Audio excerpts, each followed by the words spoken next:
Aujourd'hui, des nouvelles inquiétantes nous viennent du Royaume-Uni. Là-bas, après que des sous-marins russes ont été chassés des infrastructures critiques britanniques, les Russes ont refusé de reculer. Désormais, des navires de guerre russes sont entrés dans la Manche, tandis que toute la Grande-Bretagne retenait son souffle en attendant la suite des événements. Peu de temps auparavant, les autorités suédoises ont arrêté le pétrolier sanctionné Flora One après la découverte d'une nappe de pétrole d'environ 12 km à l'est de Gotland. Ce navire faisait partie de la flotte fantôme russe, il était parti d'un port du golfe de Finlande et avait été escorté jusqu'au port par des avions et des vedettes de patrouille. Après avoir été stoppé et inspecté au sud d'Ystad, le pétrolier est désormais retenu, soupçonné d'infraction environnementale, tandis que les procureurs ont ouvert une enquête préliminaire en coordination avec la police.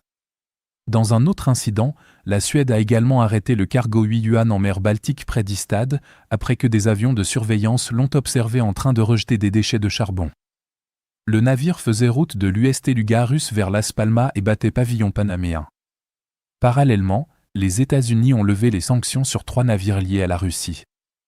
Il s'agit du SV Nikolai, précédemment impliqué dans le transport de céréales depuis des territoires contrôlés par la Russie, ainsi que des porte-conteneurs Fesco Monron et Fesco Magadan, tous deux désormais retirés de la liste des sanctions.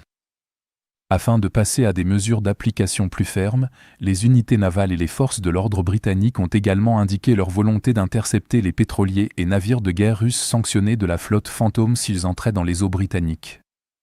Il est à noter que la Royal Navy a repéré 3 sous-marins russes près d'infrastructures sous-marines critiques et les a forcés à quitter récemment les eaux du nord de la Grande-Bretagne, afin de montrer à la Russie que toute tentative de sabotage serait accueillie par une réponse ferme.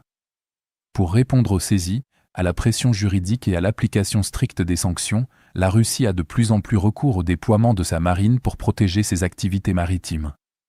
La frégate russe Admiral Grigorovitch a été observée en train d'escorter des pétroliers sanctionnés appartenant à la flotte fantôme russe à travers la Manche, notamment le long de la côte sud de l'Angleterre. En raison des actions de la Russie, le Royaume-Uni n'a fait aucune tentative pour arrêter le convoi, ce qui a suscité des critiques et soulevé des questions sur la crédibilité de son dispositif de contrôle, car intervenir aurait nécessité une confrontation directe avec des unités navales russes.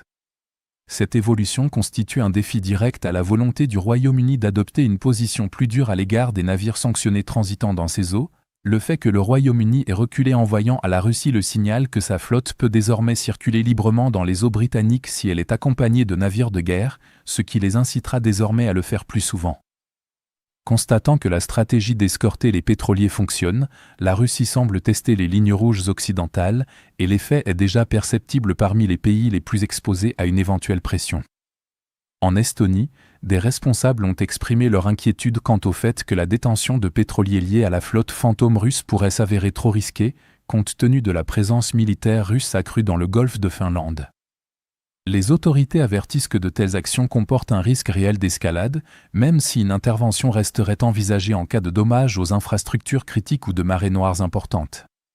Cette situation met en lumière le défi plus large auquel l'Alliance est confrontée, car sans une posture plus robuste et coordonnée sur le flanc et de l'OTAN, Moscou interprétera la retenue comme une faiblesse et un signal que l'escalade fonctionne. Dans l'ensemble, ces incidents révèlent un schéma de test de résistance dans les corridors maritimes européens, où des réponses limitées risquent d'encourager une escalade supplémentaire. L'inaction du Royaume-Uni montre que des déclarations fermes sans application concrète ne signifient rien et ne convaincront pas la Russie de reculer, au contraire, cela les encourage à agir. Si la dissuasion reste faible et que Moscou comprend que l'escalade navale provoque l'hésitation, les risques pour la région baltique augmentent considérablement. Si vous souhaitez découvrir d'autres développements importants d'aujourd'hui que nous n'avons pas pu aborder dans cette vidéo, n'hésitez pas à consulter notre carte interactive de l'actualité. Le lien vers notre carte interactive se trouve dans la description ci-dessous. Merci d'avoir regardé cette mise à jour, et un merci tout particulier à tous ceux qui suivent déjà notre carte interactive.